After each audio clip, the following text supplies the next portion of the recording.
Before we get into our scripture text, I'm going to do a little bit of explaining for myself on why I'm standing on what is the third floor of our church in a room that has no air conditioning and heat with a red sweater and everything back behind me. This is stuff my family has made me. About 5 years ago, I did a worship series entitled The Gospel According to Mr. Rogers. And so you see the stoplight my kids and my wife had made me just for Christmas this last year. Our associate pastor, Mike Farmer, got me this icon of Fred Rogers because he knows I love him so much. The fish tank, and of course, Daniel Tiger's clock. And our worship series here online and in person over the next few weeks, we're calling If the World Had a Front Porch. And one of the main things that we're trying to do with that worship series is just to get to know our neighbors just a little bit better. But I want to spend this first week delving into this text on maybe why that is such an important thing to do. So our first text as we get into this series is from Luke chapter 10, picking up in verse 25. And it reads, "Just then a lawyer stood up to test Jesus. 'Teacher,' he said, 'what must I do to inherit eternal life?' He said to him, 'What is written in the law? What do you read there?' He answered, 'You shall love the Lord your God with all your heart, with all your soul, and with all your strength, and with all your mind, and your neighbor as yourself.' And he said to them, 'You've given the right answer. Do this, and you'll live.' But wanting to justify himself, he asked Jesus, 'And who is my neighbor?' Jesus replied, 'A man was going down from Jerusalem to Jericho and fell into the hands of robbers, who stripped him, beat him, went away, leaving him half dead. Now by chance a priest was going down the road, and when he saw him, he passed by on the other side. So likewise a Levite. He came to the place and saw him, passed by on the other side. But the Samaritan, while traveling, came near him, and when he saw him, he was moved with pity. He went to him and bandaged his wounds, having poured oil and wine on them, and then he put him on his own animal, brought him to an inn, and took care of him. The next day he took out 2 denarii, gave them to the innkeeper, and said, 'Take care of him, and when I come back, I'll repay you whatever else that you've spent.'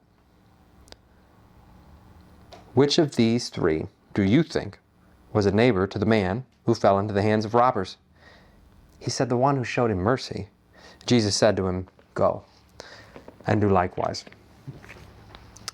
One day, Brendan, a young but rising DJ in New York City, was coming home to his Brooklyn apartment when a homeless woman asked him for some money. He said honestly that he had no money, but by the end of the week, she asked 2 more times as he was trying to go into his building. And each day he answered no. Finally, she frankly replied, "You better not, because every day you say you don't have any." Inserting some rational thinking into an otherwise awkward conversation, he proposed, "Look, I'm on my way to a job interview. If I get the job, I will take you out for Chinese food."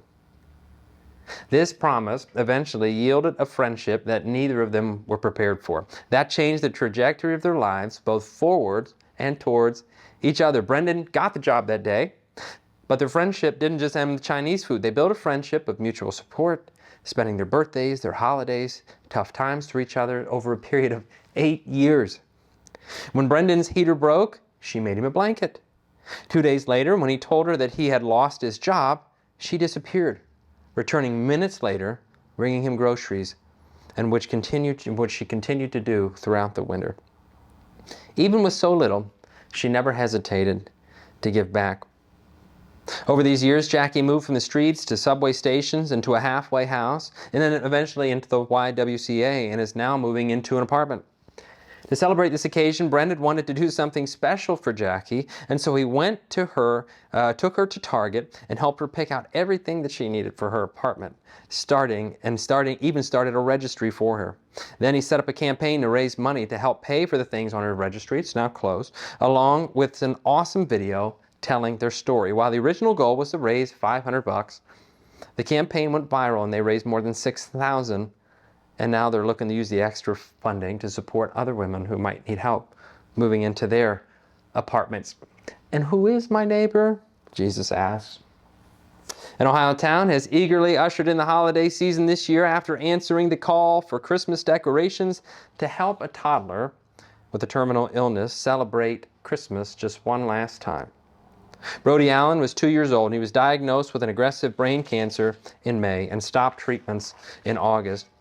When Brody's chemo treatment ended, we made a promise to each other that we were going to make it each and every single day as special as we could, says his sister to CBS News. And we wanted to do everything we could to give him as much joy and happiness as we could, even though he only had a short time left to live in this life. And Brody's illness began with a fall, and later scans led to a diagnosis of a tumor that rose in his brain. His family, the youngest of 6 siblings, loved seeing Christmas lights on their street. Alan said that while Brody can't walk anymore and that he's lost the use of his left arm, his neighbors decided to do something to raise his spirits. Our neighbors, even though it was not Christmas time, they write, put up their Christmas decorations right next door to us, and it just kept growing all the way down the street. And Brody absolutely loves it.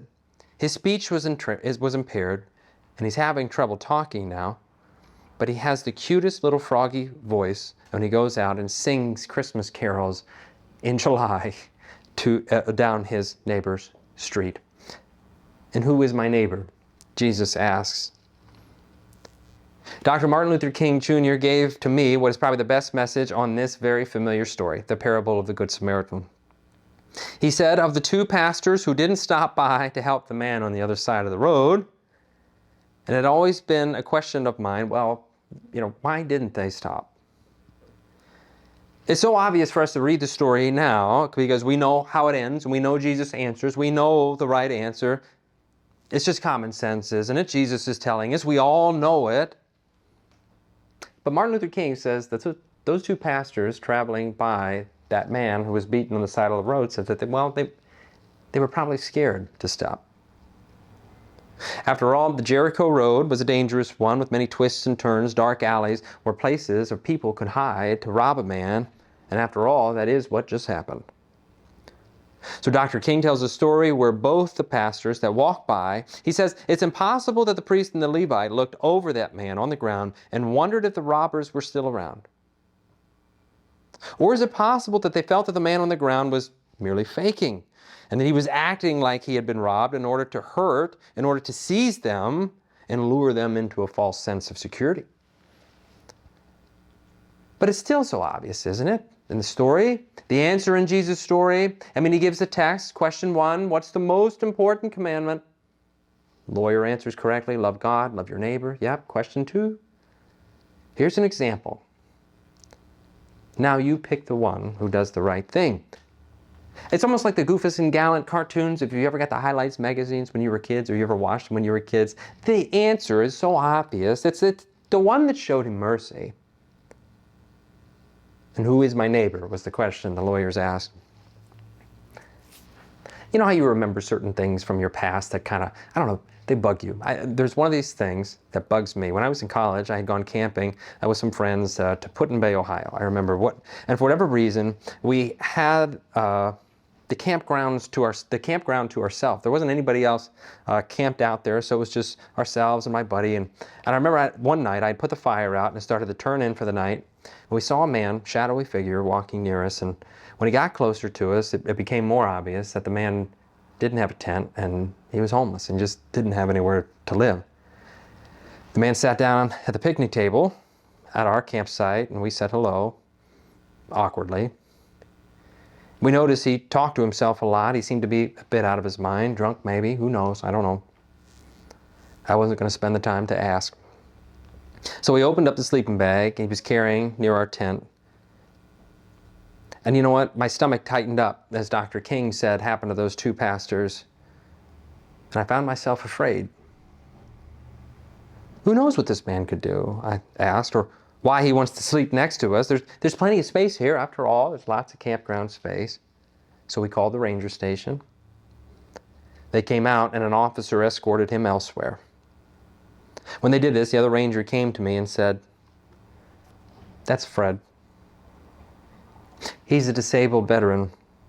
He sleeps here a lot, but it seems that he hasn't eaten for a while, so we're going to take him and get him some food. You boys have a good night." But I could see the disappointment in the ranger's face. My stomach tightened again. I never even asked. And who is my neighbor? In an attempt to redeem myself later in life, my wife and I had lived in Columbus and we were headed to church. on a particular Sunday, and where we left our neighborhood in Columbus, Ohio, there was a man sleeping outside of the bus station who looked like he was in dire straits. So we pulled the car over to stop to check on the man to make sure he was okay. He said he was hungry. We put him in the car. We got him down. We all had breakfast together. But it was cold and winter, and I felt some kind of way about putting him back outside. And I said, we're going to church after all. I don't know if you're Christian or anything like that, but at least the building will be warm. You can at least take a nap during the pastor's sermon. So I brought him in to church, and you would have thought I cleared out 3 different pews. And it was one of the ministers in this church who came up to me so irate that I would bring this person into that congregation.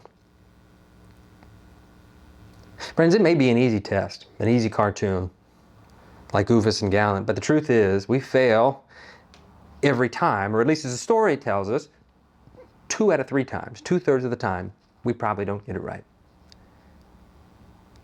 And so the first question the priest asked, the first question that the Levite was asked, if I stop to help this man, what will happen to me? But the Good Samaritan came by and he reversed the question in his mind. If I do not stop to help this man, what will happen to him?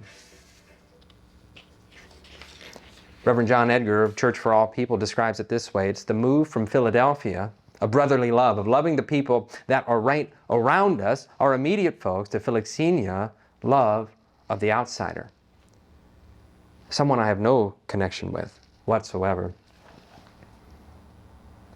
It was after Martin Luther King Day. We had still lived in Columbus, and I was picking my son up from preschool, and he must have had a lesson in preschool or something. I remember because he asked me who Martin Luther King Jr. was, and I had tried to describe this to him, that he was this man who believed that people should live together in peace and harmony regardless of the color of their skin, and that folks should live with equity and justice, and that God created this world good and shalom, and we should live towards that. And this racism that existed back then with blacks and whites sitting on different sides, it just didn't exist. And he goes, yeah, that's good.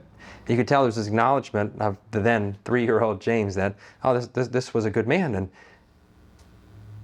he asked me, well, what happened to him? Where's he at now?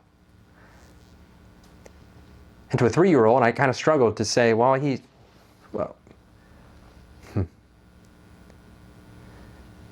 I had to swallow a bit and say, well, someone killed him, because not everybody thought that same thing.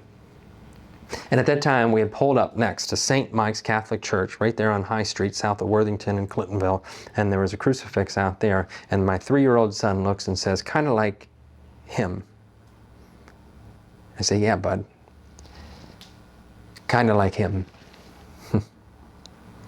The year was 1969, and there were race riots consuming the streets of Detroit. Because of the color of your skin, you were not allowed to swim in the same pool as white folk, as if to say that the color of your skin somehow, in some way, said something about your worth as a person. Police officers in the South were brutalizing African-American protesters, fighting to have their civil rights match that in which God had already bestowed upon them as a result of being His beloved children. Black people were not allowed in the same swimming pools.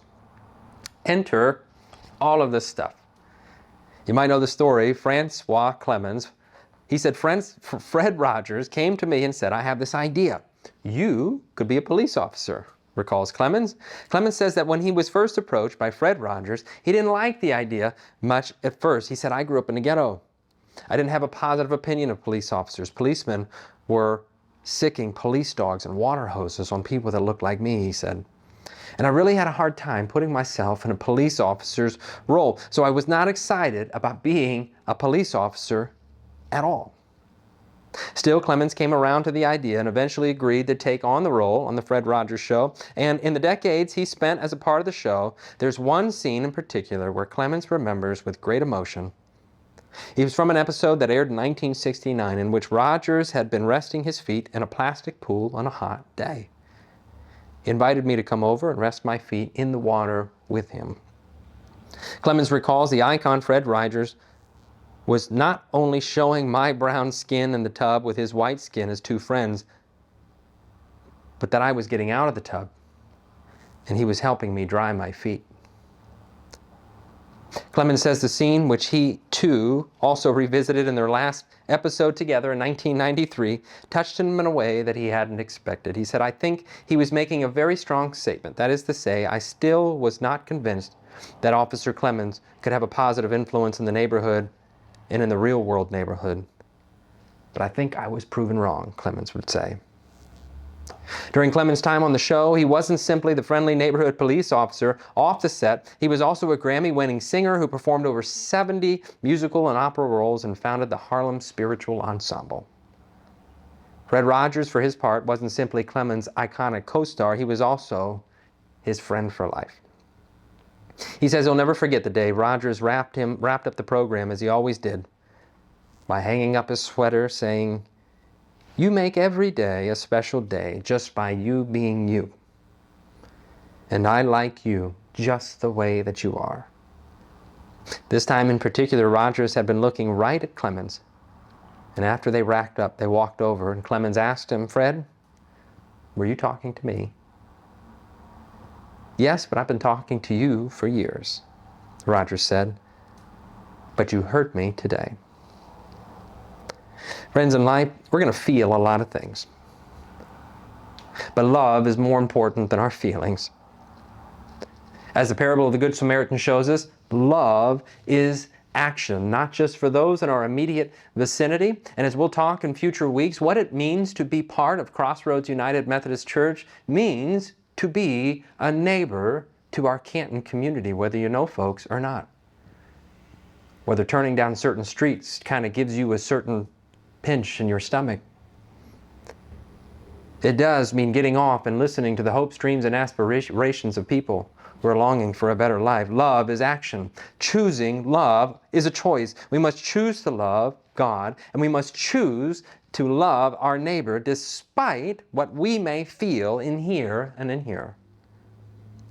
Not just in word, but in how we live and how we act and how we serve one another. Fred Rogers, I think, said it right when he said, "There are many ways to say I love you.